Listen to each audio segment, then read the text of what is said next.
고기를 좋아하는 지훈이는 오늘도 배달앱을 켜 좋아하는 삼겹살 도시락을 주문합니다. 이 행동이 환경에 어떤 영향을 미치는지 살펴볼까요? 배달 음식이 담겨있던 플라스틱 일회용품의 일부는 땅속에 매립되거나 강과 지하수를 통해 토양으로 흡수되어 과일과 채소 등의 농작물을 오염시킵니다. 또한 강과 바다로 흘러들어온 플라스틱 일회용품 및 물병 등이 파도와 바람에 의해 잘게 쪼개집니다. 5mm 미만의 크기로 조각난 미세 플라스틱은 해양 생물이 먹이로 착각해 섭취하거나 물속에서 호흡하는 과정에서 몸 속으로 흡수됩니다. 우리는 미세 플라스틱에 오염된 물과 음식을 섭취하고 있으며 이렇게 축적된 미세 플라스틱은 우리 몸 곳곳에서 심각한 질병을 일으킬 수 있습니다. 한편 플라스틱뿐만 아니라 무엇을 먹는지도 환경에 영향을 미치는데요. 육식 위주의 식생활은 채식보다 지구 환경에 많은 부담을 줍니다. 축산업에서 배출되는 온실가스는 전 세계 온실가스 배출량의 14%에 달합니다.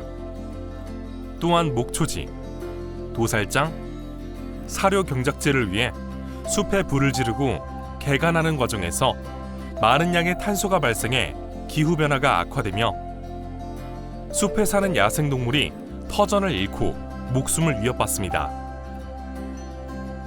게다가 대규모 공장식 축산농장에서 사용하는 화학 비료, 살충제, 약품은 물과 토양을 오염시키고 결국 우리의 식탁으로 돌아와 건강을 위협합니다. 오늘은 그린피스 최태영 커뮤니케이션 오피서님과 나의 비거니즘 만화의 저자 보선 작가님을 통해 이 주제에 대해 더 자세하게 알아보도록 하겠습니다. 안녕하세요. 저는 그린피스에서 생물 다양성 캠페인을 담당하는 커뮤니케이션 오피서 최태영입니다. 커뮤니케이션 오피서로서 각 캠페인의 메시지를 언론에 알리는 일을 담당하고 있습니다. 네, 안녕하세요. 저는 보선이라고 하고요. 글과 그림으로 이야기를 짓고 또 비거니즘 강연도 하고 있는 프리랜서입니다. 그리고 지금은 책 작업도 하고 있고 또 다른 비거니즘 관련해서는 환경 만화도 준비하고 있습니다. 그린피스는 1971년에 설립돼서 지난 50여 년간 지구의 환경을 살리기 위한 활동을 이어가고 있습니다. 환경 캠페인의 독립성을 위해서 정부나 기업 후원은 일절 받지 않고 개인과 소수 독립재단의 후원만으로 운영하고 있습니다. 현재는 57개국에서 바다, 북극, 남극, 산림, 생물, 토지 등을 대상으로 다양한 환경 캠페인을 진행하고 있습니다. 2000년대 중반 이후에는 기후변화를 막기 위한 활동에 중점을 두고 있습니다.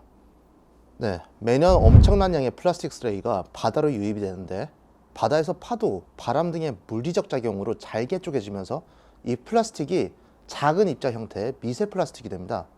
미세 플라스틱이 특히 위험한 건 해양 생물이 이를 먹이로 오인해 섭취를 하거나 여가 섭식이나 아가미 호흡을 하는 해양 생물의 경우 마치 우리가 공기 중 미세먼지를 삼키듯 미세 플라스틱을 흡수하게 된다는 건데요. 해양 생물에게 들어간 미세 플라스틱은 먹이 사슬을 타고 수많은 해양 생물에게 영향을 미칠 수가 있고 나아가 우리 식탁에 오를 수가 있는 거죠. 토양과 농작물의 피해는 더 심각한 상황입니다. UN 식량농업기구가 밝힌 바에 따르면 이미 토양은 바다보다도 더 많이 미세 플라스틱에 오염되었습니다. 오늘날 논이나 밭농사를 할 때에는 물대기, 비닐하우스, 볏짚 포장 등으로 플라스틱을 많이 쓰잖아요. 그리고 농사를 해서 나온 쌀이나 고구마, 감자 같은 식자재를 포장하는 것도 다 비닐입니다. 식품의 생산과 전달 과정에서 모두 막대한 양의 플라스틱이 사용되는 거죠. 이렇게 사용된 플라스틱이 대부분 다 일회용품이라서 쓰고 나서 태워지거나 땅에 묻힙니다. 태워지게 되면 이게 대량의 탄소를 발생시켜서 온실가스가 되고요. 그리고 이게 땅에 묻히면 야생동물이 그걸 찾아서 먹거나 아니면 땅속에서 미세 플라스틱으로 분해가 됩니다. 이렇게 분해된 미세 플라스틱은 논과 밭에 자라는 농작물이 자라는 걸 방해합니다. 농작물도 흙 속의 뿌리를 통해 영양분을 흡수해야 하는데 흙 사이사이에 미세 플라스틱이 껴있으니 영양분을 흡수하기가 어려워지는 것이죠. 우리의 밥상에 미세 플라스틱이 있을 수 있습니다. 해양과 토양이 모두 플라스틱 폐기물로 오염되었기 때문이죠. 농사를 지어서 만들어진 상추와 쌀에도, 낚시를 해서 얻은 생선 속에도 미세 플라스틱이 있을 가능성은 상당한 겁니다. 최근에 기후가 급격하게 변하면서 우리나라 특산품도 바뀌고 있어요. 한반도의 연평균 기온이 지난 100년간 1.8도나 올랐기 때문입니다. 한국의 기후가 점점 아열대성으로 변해가면서 한국에서 잘 자라던 식자재가 다른 식자재로 대체되고 있습니다. 이런 추세대로라면 김치의 주 재료인 배추는 우리나라가 아닌 북한 개마고원에서나 재배할 수 있고요. 고추는 세기 말에 89%가 소멸될 수 있습니다. 한국산 재료로 김치를 만들 수 없게 되는 거죠. 기후변화 때문에 우리의 밥상이 달라지는 건 김치뿐만이 아닙니다. 벼, 감자, 보리, 옥수수 등 다른 식자재도 기후변화로 생산량이 떨어지고 있습니다. 기후변화에 관한 정부 간 협의체인 UNIPCC는 2019년 8월에 온실가스 배출량을 줄이고 지속가능하게 식량을 생산하지 않을 경우 수십 년 안에 식량 부족 문제가 발생해 식량 안보의 위기가 올 것이라는 보고서를 발표하기도 했습니다. 기후변화로 인한 재난을 막기 위해서는 그 근본 원인인 온실가스 배출량을 줄여야 합니다.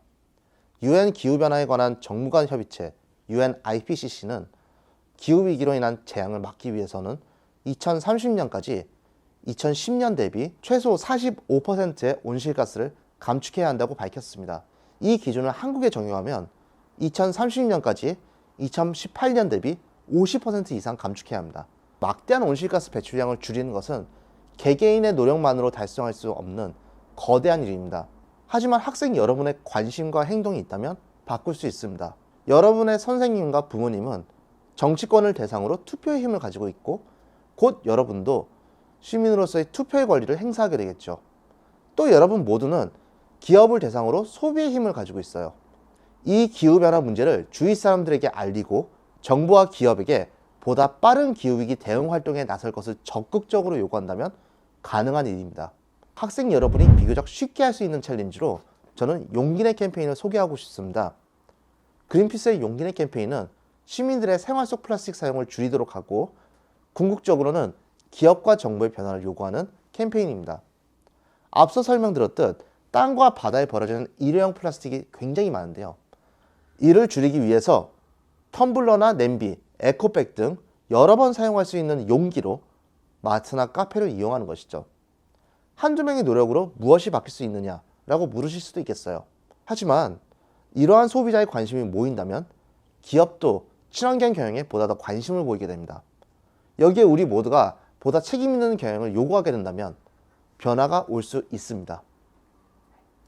활동가분들의 일은 기본적으로 대중을 설득하는 건데요.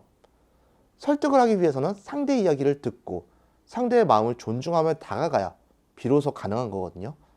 그래서인지 제가 그린피스에서 만난 활동가분들은 배려와 인내심, 상대방을 존중하는 마음이 굉장히 큽니다. 이 역시 활동가가 갖추어야 할 필수적인 역량이라고 생각을 합니다. 오늘 이 자리를 빌어서 기후위기와 플라스틱, 식량에 관한 여러 문제들을 말씀드렸는데요. 어느 것 하나 쉽게 해결할 수 있는 문제들이 아닙니다. 하지만 이러한 문제를 해결할 수 있는 힘은 시민 여러분의 행동에서 나옵니다. 한 명 한 명의 목소리가 합해진다면 우린 이 문제를 분명히 해결할 수 있습니다. 환경을 지키기 위해서 꼭 활동가가 되어야 하는 건 아닙니다. 문제의식을 공유하고 함께 해결하기 위해 동참할 수 있다면 여러분도 환경을 지키는 사람이 됩니다. 여러분의 미래를 응원하겠습니다. 비거니즘이란 모든 동물의 삶을 존중하고 모든 동물을 착취하는 것을 반대하는 삶의 방식이자 철학이라고 할 수 있는데요. 비거니즘은 가치관이고 삶의 방향성을 정하는 부분이기 때문에 동물 하나하나의 그런 생명의 존엄성을 인지를 하고 그 존엄성을 위해서 어떻게 하면 좋을지 약간 자신이 고민해 나가고 행동해 나가는 것이기 때문에 행동하고 실천하는 방법은 굉장히 다양하게 나타날 수 있습니다. 비건이란 이런 비거니즘을 지향하고 실천하는 사람을 비건이라고 말을 하는데요.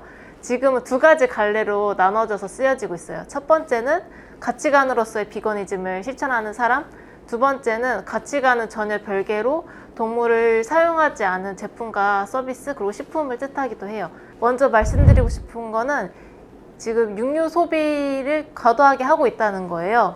채식의 중요성이 많이 대두되고 있는 것 같지만은 지금 현재 전 세계적으로 육류 소비량의 증가 속도가 인구 증가 속도보다 빠른 추세거든요. 거의 2배 정도 빨라요. 그러니까 지금 육류를 과도하게 소비하고 있는데 이게 왜 문제인가 했을 때 뭐 고기나 아니면은 우유, 달걀처럼 이런 육류는 공장식 축산이라는 방식으로 생산을 하게 되는데 공장식 축산은 굉장히 많은 부작용을 일으켜요. 또 환경 그리고 동물 그리고 인간에게 골고루 피해를 주는데요. 먼저 환경 면에서는 첫 번째로 산림지를 많이 훼손하게 되어요. 뭐 축산업만 보더라도 뭐 목초지라던가 사료 경작지라던가 도살장이라던가 여러 큰 면적이 필요하기 때문에 산림을 훼손하게 되는데 그래서 아마존 열대우림만 보더라도 이미 70% 이상이 축산업으로 인해서 이제 훼손된 상태이고요. 그리고 두 번째로 온실가스를 많이 배출하게 되어요. 전 세계 운송수단, 그러니까 뭐 기차, 자동차, 오토바이를 포함한 전 세계 모든 운송수단에서 나오는 온실가스 배출량보다 많은 양을 축산업에서 배출하고 있습니다. 그리고 인간의 건강에도 위협이 되는데요. 공장식 축산이란 말 그대로 가장 작은 비용을 투여를 해서 이익을 극대화하는 공장처럼 그 동물을 제품처럼 취급을 하고 제품을 생산하게 되는데요. 그래서 밀집 사육을 하게 돼요. 같은 면적에 최대한 많은 동물들을 밀집하게 해서 사육을 하게 되는데 당연히 그 안에서 동물들은 스트레스를 받을 거고 면역력이 약해져서 병이 돌기 쉬운데 이 병 중에서 일부가 인간에게도 옮게 되고 인간의 생명에도 위협이 되는 거죠. 전 첫 번째로 이 기후 위기의 당사자가 우리라는 것을 인지하는 게 필요한 것 같아요. 또 기후 위기로 인한 피해가 먼 훗날에 있는 것이 아니라 지금 당장 우리가 피해를 입는 것이고 그 기후 위기를 막을 주체 또한 우리라는 것을 인지를 하고 거기서 우리가 책임감을 가지고 행동을 해야 된다라는 생각이 먼저 출발점이 될 것 같고요. 환경 문제에 대해서 관심을 가져보고 우리가 일상적으로 먹는 식생활이 과연 어떻게 환경에 그리고 동물에 영향을 미치는지 자세히 알아보는 과정이 필요한 것 같아요. 먼저 앞서 말씀드렸듯이 비거니즘은 가치관이기 때문에 채식 한 끼를 할 수도 있고 아마 전반적으로 채식을 할 수도 있고 또 동물권 단체나 아니면 환경 단체에 기부를 할 수도 있고 아니면은 사용하고 있는 제품을 친환경적으로 바꿀 수도 있고 굉장히 다양한 방식으로 실천하고 시작할 수 있습니다. 채식 간식을 사 먹는 것으로 채식을 시작해 보는 것도 가볍게 이제 실천하는 방법이고 채식이 아닌 다른 방식으로 했을 때는 우리가 계속 살아가면서 소모해야 하는 생활품들을 친환경적으로 바꿔보는 거예요. 칫솔을 대나무 칫솔로 바꾼다던가 아니면 치약을 비건 고체 치약으로 바꾼다던가 아니면 수세미도 플라스틱 수세미가 아니라 친환경 수세미로 바꾼다던가 하는 식으로 그렇게 생활품을 하나하나씩 바꿔 나가다 보면은 이게 정말 큰 실천이라고 느껴지는 게 칫솔을 한 번 사용하고 끝나는 것이 아니라 정말 우리가 평생 사용해야 될 제품이잖아요. 그래서 이렇게 일상 속에 있는 작은 것을 바꾸는 것이 실천 방법이고 쉽게 시작할 수 있는 방법으로 생각이 듭니다. 작가가 되기 위해서 노력한 점은 나를 아는 것이 정말 중요한 것 같아요. 그래서 내가 어떤 사람인지 이해하려고 하고 내가 어떤 사람인지 되고 싶은지 나의 가치관이라던가 성향이라던가 아니면은 취향이라던가 하는 것들을 계속 이해해 나가는 과정이 필요한 것 같아요. 그래서 그 과정 속에서 작업물들이 나오는 것 같고 그래서 저는 어른이 될 때까지도 사람들은 계속 자신을 만들어 가고 있다고 생각이 들거든요. 그래서 학생분들께서도 청소년분들께서도 살아가면서 많은 아이디어가 떠오르실 거예요. 이런 작업을 하면 좋겠다. 나는 이걸 하고 싶다. 그래서 중요한 거는 이 생각을 행동으로 옮기는 부분들이 필요한 것 같아요.